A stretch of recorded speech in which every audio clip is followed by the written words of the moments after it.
ये तहसील संभल के ग्राम कसेरुआ में गाटा संख्या 409 जो कि कब्रिस्तान के नाम से अभिलेखों में सुरक्षित भूमि के नाम से है और इसके कुल 28 वर्ग मीटर इसका रकबा है। इसके 12 वर्ग मीटर रकबे पर मस्जिद बनाकर ये अवैध कब्जा किया हुआ था। की कार्रवाई प्रशासन के द्वारा करवाई जा रही है। एक अवैध मस्जिद जो कि कब्रिस्तान की जमीन पे बनी थी उसका डिमोलिशन करवाई जा रहा है और जांच के दौरान उसमें अल्लाह मोहम्मद और इस प्रकार के तमाम झंडे पोस्टर्स भी मिले हैं।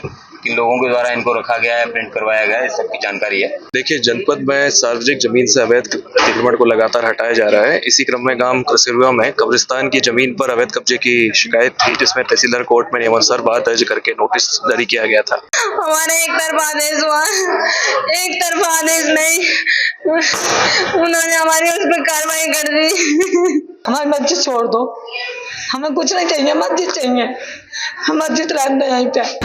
मस्जिद यहाँ गिराई गई है जी, कसेरुआ जी, वहाँ पर उस संबंध में बात हुई है जी, और हमने कहा कि वक्फ बोर्ड में उसका इंतजाज है।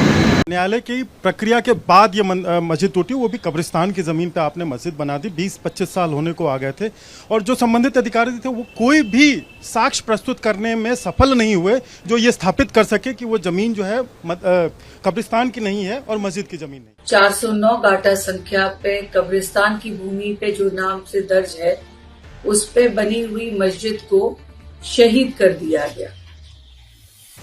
ये बहुत ही निंदनीय है। नमस्कार दोस्तों, मेरा नाम हैदर अब्बास नकवी है और आप लोग मुझको इस वक्त दासोतंत्र पर देख रहे हैं। कल्पना कीजिए कि आपके गांव में दशकों से खड़ी एक इमारत हो, लोग वहां इबादत करते हों, त्यौहार मनाते हों, अपनी यादें जोड़ चुके हों और फिर एक दिन सुबह सुबह भारी पुलिस बल, बिल्डोज़र और हाइड्रो मशीनों के साथ प्रशासन पहुंचे और कुछ ही घंटों में वो इमारत मलबे में तब्दील हो जाए। ऐसे ही हुआ उत्तर प्रदेश के कौशाम्बी ज़िले के कसेरुआ गांव में, कुछ ऐसा ही हुआ।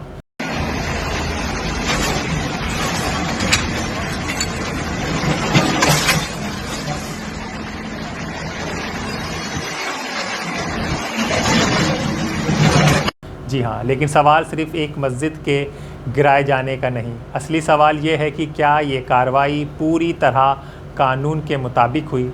क्या मस्जिद कमेटी के पास अपने दावे साबित करने का मौका था? और सबसे महत्वपूर्ण, इस घटना के बाद मुस्लिम समाज के भीतर उठ रहे सवाल आखिर क्या हैं?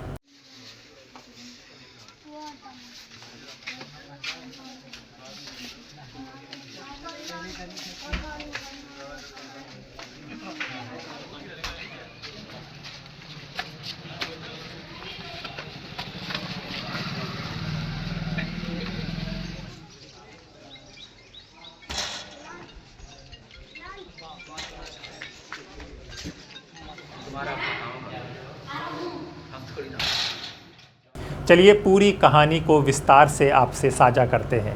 कौशाम्बी संभल के पास कसेरुआ गांव में स्थित मस्जिद मुस्तफ़ा कादरी पर प्रशासन ने बिल्डोज़र कार्रवाई की। प्रशासन का दावा है कि ये मस्जिद गाटा संख्या 409 की ज़मीन पर बनी हुई थी, जो राजस्व अभिलेखों में कब्रिस्तान की सरकारी भूमि के रूप में दर्ज है। प्रशासन के अनुसार लगभग 1200 वर्ग मीटर कब्रिस्तान भूमि में से करीब 120 वर्ग मीटर हिस्से पर मस्जिद का निर्माण किया गया था।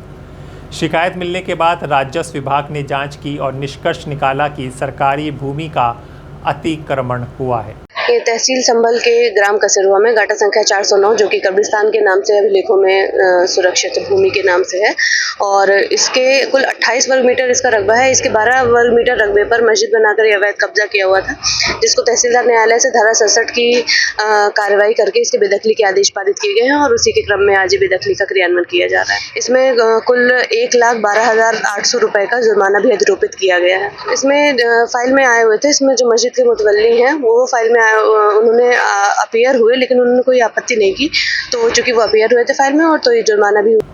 कार्रवाई के दिन जिलाधिकारी अंकित खंडेलवाल और पुलिस अधीक्षक कृष्ण कुमार विश्नोई स्वयं मौके पर मौजूद रहे। 2 bulldozer, hydra machine, dumper, tractor, trolley और बड़ी संख्या में राजस्व अधिकारियों को तैनात किया गया।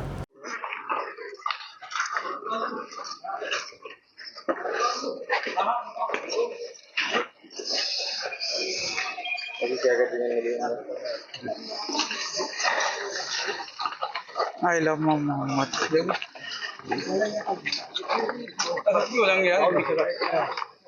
पुलिस और पीएसी के 100 से अधिक जवानों की मौजूदगी में पहले मस्जिद के आगे के हिस्से को गिराया गया और फिर लगभग 55 फीट ऊंची मीनार को ध्वस्त किया गया। प्रशासन ने यह भी दावा किया कि मस्जिद की पहली मंजिल से आई लव मोहम्मद लिखा एक पोस्टर और हरे रंग का झंडा मिला, जिसकी जांच और कानूनी कार्रवाई की बात कही गई। की कार्रवाई प्रशासन के द्वारा करवाई जा रही है। एक अवैध मस्जिद जो कि कब्रिस्तान की जमीन पे बनी थी, उसका डिमोलिशन करवाई जा रहा है और जांच के दौरान उसमें लव मोहम्मद और इस प्रकार के तमाम झंडे पोस्टर्स भी मिले हैं। किन लोगों के द्वारा इनको रखा गया है, प्रिंट करवाया गया है, इस सबकी जानकारी है वो प्राप्त की जाएगी और आगे विधिक कार्रवाई सुनिश्चित। इस्लामिक झंडे हैं, अब इसके क्या मायने हैं कि अगर किसी देश के हैं या फिर किसी धर्म से संबंधित है, क्या है, सबके बारे में जांच की जाएगी। फोर्स कितना तैनात किया गया? यहाँ पे 4 थानों की फोर्स है, सीओ साहब मौजूद हैं और उनकी लीडरशिप में सारा ऑपरेशन है करवाया जा रहा है। लेकिन अब कहानी का एक दूसरा पक्ष भी समझना ज़रूरी है। प्रशासन का कहना है कि मामला सीधे बिल्डोज़र तक नहीं पहुंचा। तहसीलदार न्यायालय में उत्तर प्रदेश राजस्व संहिता की धारा 67 के तहत सुनवाई हुई। मस्जिद कमेटी को अपना पक्ष रखने का अवसर दिया गया। प्रशासन का दावा है कि कमेटी ऐसा कोई दस्तावेज़ या साक्ष्य प्रस्तुत नहीं कर सकी जिससे ये साबित हो सके कि मस्जिद निजी भूमि पर बनी हुई है। देखिए, जनपद में सार्वजनिक जमीन से अवैध अतिक्रमण को लगातार हटाया जा रहा है। इसी क्रम में गांव कसिरुआ में कब्रिस्तान की जमीन पर अवैध कब्जे की शिकायत थी, जिसमें तहसीलदार कोर्ट में नियमानुसार बात दर्ज करके नोटिस जारी किया गया था। वहां पे सुनवाई के बाद कब्जे हटाने का ऑर्डर किया गया था, जिसके विरोध में अपील में जिलाधिकारी कोर्ट में अपील की गई थी। उस कोर्ट में भी दोनों पक्षों को पर्याप्त नोटिस देकर के साक्ष्य प्रस्तुत करने का अवसर दिया गया और उसके बाद सुनवाई की गई। सुनवाई में पाया गया कि कब्जे का कोई प्रमाण नहीं है और कब्जा सार्वजनिक जमीन पे बना हुआ है, अवैध है, अतः इसके ध्वस्तीकरण की कार्रवाई की जानी है। उसी क्रम में डिमोलिशन की कार्रवाई आज हम लोग कर रहे हैं और आगे भी इस तरीके से जो कब्जे हैं, अवैध कब्जे हैं सार्वजनिक जमीन पे वो पाए जाते रहेंगे। निरीक्षण भी किया है, देखा है, कुछ पोस्टर्स हम लोगों को मिले हैं आई लव मोहम्मद जिन पे लिखा हुआ है और बाकी अग्रिम जांच की जा रही है। जैसी जानकारी होगी आप लोगों के साथ साझा कर दी जाएगी। झंडा भी मिला है, उसको भी दिखवाया जा रहा है। आगे जैसा भी जांच में प्राप्त होगा आपको बता दिया जाएगा। जांच की जा रही है, उस पर कई तरह के निशान हैं, तो उन सब चीजों को देखा जा रहा है। कुछ निष्कर्ष पे पहुंचने के बाद ही आप लोगों को बताया जाएगा। इसके बाद 21 अप्रैल को बेदखली का आदेश जारी किया गया। मस्जिद कमेटी ने ज़िला अधिकारी न्यायालय में अपील भी की, लेकिन वहां से कोई संस्थागत आदेश नहीं मिला। प्रशासन का कहना है कि इसी वजह से आगे की कार्रवाई की गई। कानूनी नज़रिए से देखें तो प्रशासन अपनी कार्रवाई को अदालत और राजस्व रिकॉर्ड के आधार पर सही ठहरा रहा है। हमारा एक तरफा आदेश हुआ, एक तरफा आदेश नहीं, उन्होंने हमारी उस पर कार्रवाई कर दी। मस्जिद के लिए मतलब आदेश कर दिया उन्होंने।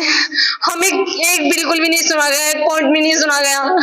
कल ही डेट लगी थी और कल में ये फैसला आ गया, हमें एक बिल्कुल भी नहीं सुना गया।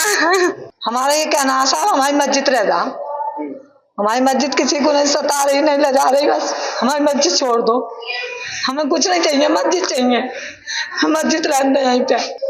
कभी हमें नहीं पता, हमारी तो शादी को भी 30 साल हो गए, हमने तो कभी कमरगुस्तान नहीं देखे। यहाँ पे बुढ़ापे में आगे देख लो, हमने कभी कमरगुस्तान नहीं देखे। कमरगुस्तान उधर है, नए वाले भी पुराने वाले भी उधर है, यहाँ पे कमरगुस्तान कभी नहीं थे। लेकिन इस घटना ने मुस्लिम समाज के एक हिस्से में गहरे सवाल भी खड़े कर दिए हैं।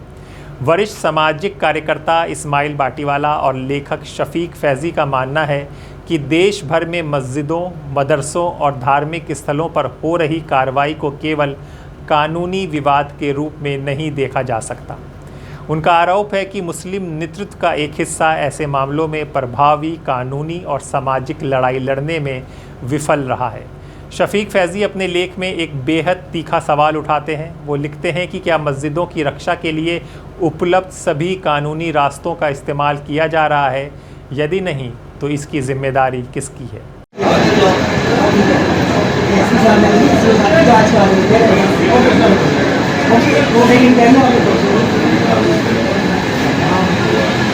आप मिले एसपी साहब से, क्या मांग थी, क्या आपने उनसे बातचीत हुई?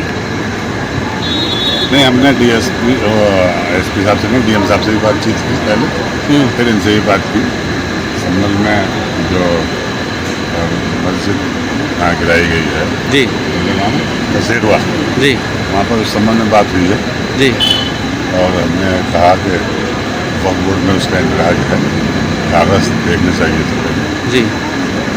बहरहाल उन्होंने कहा कि आगे भी उसमें जब इसमें वो अपील में आएंगे तो उसका अच्छा, जैसा कि वो जो कसूरवा का जो प्रकरण है उसे 21 अप्रैल से पहले उसमें कागज़ देखने की बात कही गई थी और फिर वो लोग दस्तावेज नहीं दिखा पाए, तो उसके बाद बेदखली की कार्रवाई हुई। फिर ये प्रकरण कैसे हुआ सब? नहीं, वो हमने ये बात जो आप बता रहे हैं उन्होंने कहा हमसे जब कागज़ वागज नहीं दिया, मगर उन्होंने वो कागज़ दिखाए थे, वो जो वहाँ के कागज़ हैं वक्फ बोर्ड के जिसमें उनका इंदराज है वो दिखाए गए थे, मगर उनको मालूम किन कारणों से उन्होंने ओवरलुक कर दिया। बहरहाल आगे के लिए कहा कि हम उनकी सुनवाई अब करेंगे तो उसके अनुसार। क्या कोर्ट का भी रुख करेंगे अगर नहीं सुनी जाती है तो? अब ये तो वहाँ का इंतजामिया कमेटी है, मैनेजिंग कमेटी, उनसे बात करके बताया। ठीक। यहाँ ध्यान देने वाली बात यह है कि ये एक लेखक और सामाजिक कार्यकर्ता की राय है, कोई संस्थापित तथ्य नहीं, लेकिन उनके सवाल को नज़रअंदाज भी नहीं किया जा सकता। आखिर जब किसी धार्मिक स्थल पर कार्रवाई होती है तो सबसे पहला कदम क्या होना चाहिए? स्थानीय अदालत, हाई कोर्ट, सुप्रीम कोर्ट, वक्फ ट्रिब्यूनल या जनमत का निर्माण? यही बहस आज मुस्लिम समाज के भीतर चल रही है। इशू थे खासतौर से तो कसेरवा का मस्जिद का मामला था, तो अब वक्फ बोर्ड में भी 51 नंबर पर दर्ज है। इसमें कई लोगों ने, हमारे सांसद जी का भी बयान है, मैं भी आज मिला हूँ DM साहब से, तो उन्होंने आश्वस्त किया है DM साहब ने कि कसेरवा मामले को गंभीरता से देखेंगे, क्योंकि वहाँ को विकल्प भी नहीं, नमाज का एक ही मस्जिद थी और अभी नहीं बहुत पुरानी मस्जिद थी। ऐसी पुरानी इतनी मस्जिदें हैं जो वक्फ बोर्ड में भी इंदराज है, और हो सकता है वो प्रशासनिक हमारे तहसील में कहीं उसका इंतराज ना हो, तो उसे गंभीरता से देखते हुए किसी भी इबादत गाह को, चाहे मंदिर हो, मस्जिद हो, दरगाह हो, तो हमने ये मांग की है कि उसे ध्वस्त ना किया जाए जब तक वक्फ बोर्ड से उसकी पूरी जानकारी न ले ली जाए, उस पर कोई क्लियरेंस न ले ली जाए। इस तरीके से ट्रिब्यूनल है, अदालत है, भाई वक्फ बोर्ड है, वक्फ बोर्ड मालिक है, हर जगह वक्फ बोर्ड में इंतराज होता है, तो उन्होंने उसे कहा है कि हम इसको दिखवाएंगे। और मैंने ये मांग की है कि कचेरुआ में अब नमाज कैसे होगी, कोई स्थान ऐसा नहीं है, लेकिन वहाँ सहमति किसी की बनती है और नमाज पढ़वा दे अपने यहाँ, तो वहाँ नमाजियों के लिए व्यवस्था जरूर कर दी जाए। अच्छा, क्या कहेंगे, मस्जिद तो ध्वस्त कर दी गई है और प्रशासन कह रहा है कि ग्राम सभा की जमीन पर बनी हुई थी। पुराने ज़माने में हम पैदा भी नहीं हुए थे, सन 47 के बाद, देश की आज़ादी के बाद कितने मंदिर और कितनी मस्जिदें ऐसी बनी हैं कि जो कहीं कब्रिस्तान की जगह है, ग्राम समाज है, कुछ भी तो बना लिया कर लेते इबादत गाह पे या इबादत करने में। ये मैं आपके घर में, आप पंडित जी हैं या आप लाला हैं या आप खसाब हैं या किसी भी जात के हैं, तो नमाज के लिए, पूजा के लिए कोई पाबंदी नहीं होनी चाहिए, तो कोई मनाही नहीं है। ये सांसद जी कह रहे हैं कि हम हाई कोर्ट जाएंगे, क्या कहेंगे इसको? नहीं, देखिए, कोर्ट के दरवाजे तो अब न्यायालय ही बचा है। न्यायालय से उम्मीद है लोगों को, न्यायालय जाते भी हैं लोग और वहाँ से न्यायालय से सफलता भी मिलती है। न्यायालय का DM साहब ने क्या सदन दिया? और 2-3 इशू थे, तो नमाज का था, वो मैंने बात की है, और नमाज की व्यवस्था की जाए और देखभाल के अब जो बिल्डोजर की कार्रवाई है उसे प्रशासन खास तौर से देख के वक्फ बोर्ड की जांच करा के, खाली ये नहीं, खाली तहसील लेवल पे किसी लेखपाल की रिपोर्ट पे ही सारे ध्वस्तीकरण में कार्रवाई हो जाए, लेकिन ऐसा नहीं है। DM साहब ने मुझे बात को माना है कि हम इसे गंभीरता से दिखवाएंगे। जिन लोगों को नामजद किया गया है उनकी नामजदगी भी खत्म हो गई, तो उन्होंने अपराध, कोई जुर्म नहीं किया, कोई ऐसा जुर्म नहीं किया उन्होंने कि जो देशद्रोही हो गए हों, तो ऐसे मुकदमों की भी ख़त्म किया जाए। शहर इमाम जामा मस्जिद संभल वाले वारसी साहब के खिलाफ भी मुकदमा कर दिया गया था, जबकि मामला एक दरगाह से मुताल्लिक है और वो उनका मुकदमा भी ट्रिब्यूनल में चल रहा है वक्फ बोर्ड में, तो मैंने उसकी भी बात की है। तो मैं समझता हूँ कि न्याय मिलेगा, प्रशासन से पूरी उम्मीद है हमें, और इस मामले को लेकर हम मुख्यमंत्री से भी मिलने की बात। जब पुलिस प्रशासन तो आरोप लगा रहा है कि जो सामग्री बरामद की है वो पाकिस्तान से तार जुड़े हुए हैं। चांद और तारा और हरा कलर किसान यूनियन के झंडे पे मिलेगा। हरा कलर और सफ़ेद कलर और भी पार्टी का हो सकता है। चांद तारा जो है वो मुसलमानों की पहचान है, हरा झंडा और चांद तारा। आपने देखा होगा दरगाहों पे, मज़ारों पे, और हम कोई कार्यक्रम मिलाद शरीफ का करते हैं, कलाम पाक पूरा होता है रमज़ान में, उस पर देखा होगा कितनी झंडी लगाई जाती है, सब पे चांद तारा होता है। तो चांद तारा तो हमारे हिंदुस्तान का मुसलमानों का धार्मिक चिन्ह है, ना कि किसी मुल्क का। जो पोस्टर में जैसे I love Mohammad, I love you Mohammad तो मैं भी तो हूँ, मैं कहा हूँ, मैं अपने मोहम्मद को याद करता हूँ, उनसे हमें प्यार है। जैसे श्री राम से प्यार है, तो मेरा पड़ोसी अगर अपने दरवाजे पर श्री राम लिखे हैं तो राम से मोहब्बत करता है, तो राम से मोहब्बत हमें थोड़ी कमज़ोर है। राम भी हमारे हैं और रसूलुल्लाह सल्लल्लाहु अलैहि वसल्लम भी हमारे हैं, तो आई लव यू मोहम्मद तो अभी भी मैं भी तो कह रहा हूँ। तो ये तो सभी कहते हैं, ये कोई अपराध की बात नहीं है। लेकिन इस बहस के तहत आप राइट विंग को और जिस तरह से मुसलमानों के साथ हो रहा है उसको भी नज़रअंदाज नहीं कर सकते। एक पक्ष ये भी कह रहा है कि आप कैसे राइट विंग और हिंदुत्ववादी संगठनों को नज़रअंदाज कर सकते हैं कि वो जानबूझकर इस तरह की कार्रवाई कर रहे हैं, जब प्रधानमंत्री खुद इज़राइल जाकर इज़राइल को फादरलैंड बता देते हैं। तो इसके बाद आप क्या समझ सकते हैं? एक पक्ष कहता है कि हर मामले को राजनीतिक चश्मे से देखना गलत है। यदि भूमि सरकारी है और अदालतों ने राहत नहीं दी तो प्रशासन कार्रवाई करेगा।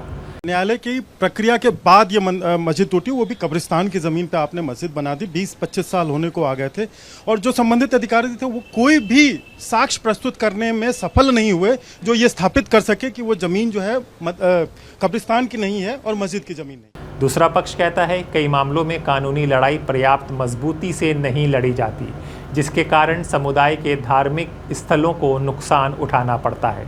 और यहीं से ये बहस केवल एक गांव या एक मस्जिद तक सीमित नहीं रहती।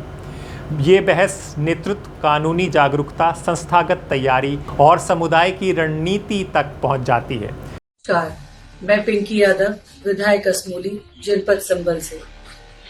कल दोपहर कसेरुआ गांव की एक घटना से कसेरुआ गांव के लोगों ने मुझे फोन पे वार्ता के तहत मुझे अवगत कराया कि कसेरुआ गांव की 409 गाटा संख्या पे कब्रिस्तान की भूमि पे जो नाम से दर्ज है उस पे बनी हुई मस्जिद को शहीद कर दिया गया। ये बहुत ही निंदनीय है जिस तरीके से ये एक तरफा कार्रवाई की गई।